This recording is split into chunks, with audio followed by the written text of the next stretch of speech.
will give you rest. Take my yoke upon you and learn from me, for I am gentle and humble in heart, and you will find rest for your souls. For my yoke is easy and my burden is light. Rest for your souls, an easy and light burden. We can find rest for our souls, says Jesus. But can you really? You know, having kids makes life pretty busy, gotta say. Having kids in a full-time job, always running around to soccer practice or martial arts or school events, scheduling people to pick up the kids at this time, taking off when one of them is sick. It's all pretty busy, and I wonder just where to fit praying into my schedule, as if it were something else to do. And I hear when you retire, you need to have something to do, or else you're going to go stir crazy. Okay, Linda, you're with me there. We were really worried about my dad. He said, "Oh, I'm going to retire." And we're like, "Dad, what are you going to do? What are you going to do?" He's like, "Oh, I'm going to finish building the house," because he built the house, and it was really cool. And we're like, "Okay, so what?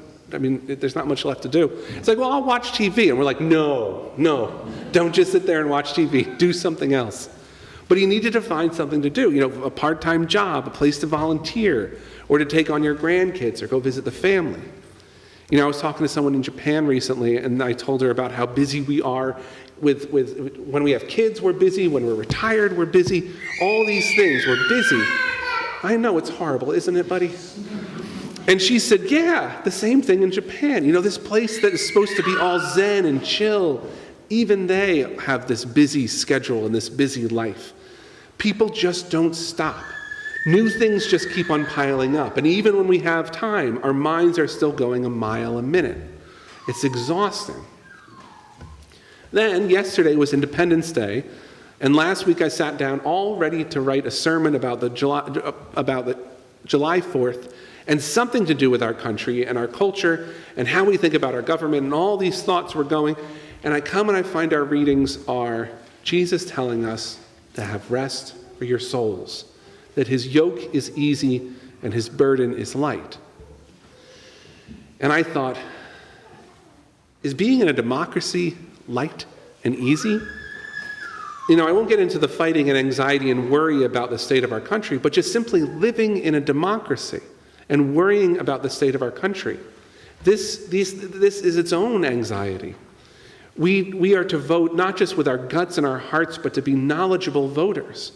We are to be citizens who have more than just an inkling about what's going on. Citizens who know the needs of a military and taxes and laws governing insurance and travel and itty-bitty little bits of details. You can't just wing it in a democracy. Not really. Our democracy is a gift from 250 years ago, and that gift requires us to do something. That's what the Founding Fathers told us. That's what the Constitution impresses upon us. That's what we learned in school from our teachers, that democracy is something you can't do while sitting down. And what was it that Ben Franklin said? You've got a republic if you can keep it. You've got to keep these things, these important things in life. We have to cherish them and nourish them. So who has time for our souls to be at rest? Who has time for things that are easy and burdens that are light? Not us, it seems so.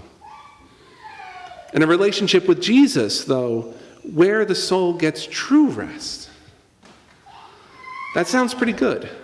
And that's all fine when you actually do have time and can work out these things in your soul. But what about our kids? We're responsible for our kids' spirituality too. That they grow up into loving, caring, spiritually healthy adults. But sometimes, no matter how much we talk about Jesus and God loving the whole world, people wander away from the church. And that's a weight on our shoulders, isn't it? One of my neighbors while growing up, the mother of one of my buddies who I ran around and played baseball with, she asked me if I can come over and secretly baptize her grandchild. Yeah, good. You're shaking your head. Yeah, okay, good. I have been asked that multiple times. And she said, my kid, your buddy, he's not going to baptize his son or his daughter. And I don't know what to do. This was a huge weight. Can you come up at night when he's not here and just sprinkle a little bit of water, say the Trinity, and we're all good? And I had to tell her, no. can't do that. Baptisms are things you shout from the rooftops. You don't do this in secret. A quick image. Do you remember? I wish Tom Winnecke were here, because he keeps on saying, preach on something that's, of cultural relevance. So here's a story from The Godfather. At the end of The Godfather, when they're having the baptism, and it's away in this secret little side of the church, and there's only a few people there, in the 70s, the church said, why are we doing it so secretively? We've got to do it from the rooftops. We've got to shout this baptism.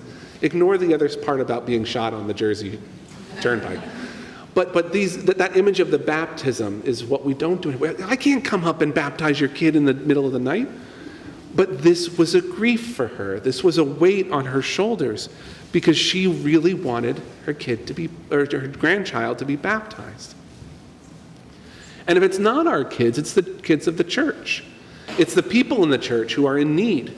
We're responsible for everyone's spiritual life. It's a lot easier if we can just focus on us and God, but living in the church, we can't just do that.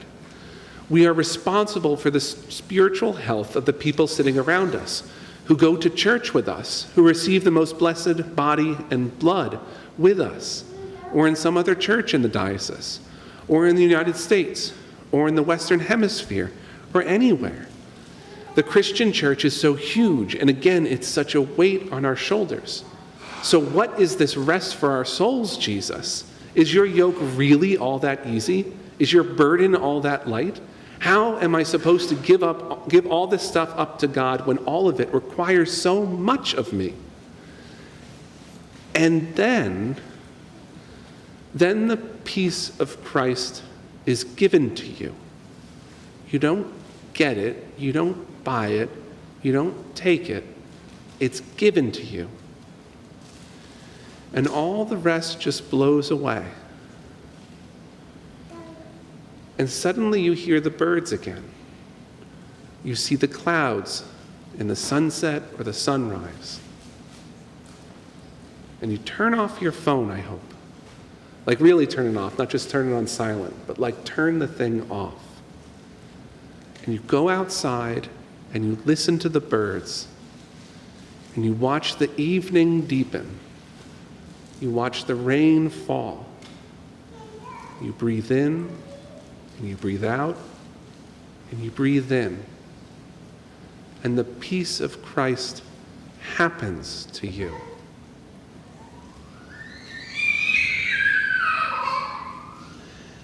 It's easy to want all these things. It's easy to pray for them. But in the midst of life, when things are so filled with anxiety, so much grief, and we try to eke out this little way, what we need to do is just look to God, and God will give it to us. Maybe for a little moment, thinking of my wife when all the kids are screaming at her. Yeah, like that face. Exactly, Fiona. And you just can't find the time, but then suddenly it just happens to you. Don't ignore those times, because that is when we learn what this gospel, which is a strange, weird gospel for a man who was nailed to a cross.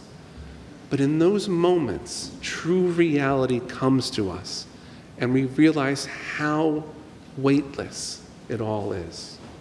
Because God is here, God is with us, and Jesus' burden is easy and light.